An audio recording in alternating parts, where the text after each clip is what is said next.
కాకి మరియు పాము కథ. ఒకప్పుడు ఒక కాకి ఒక చెట్టు మీద నివసించేది. అది ఆ చెట్టు పై గూడును కట్టుకుంది.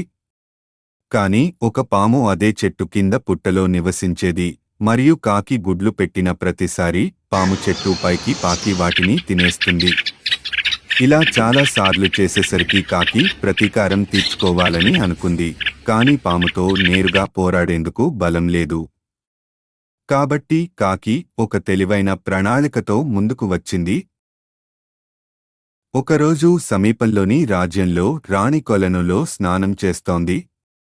ఆమె తన నగలను ఒడ్డున వదిలి కొంతమంది పరిచారకుల కాపలాగా ఉన్నారు. కాకి ఎగురుతూ వెళ్లి మెరిసే హారాన్ని ముక్కుతో పట్టుకుని ఎగిరిపోయింది. కాపలాదారులు దానిని వెంబడించారు మరియు కాకి హారాన్ని పాము ఉన్న రంధ్రంలోనే పడేసింది.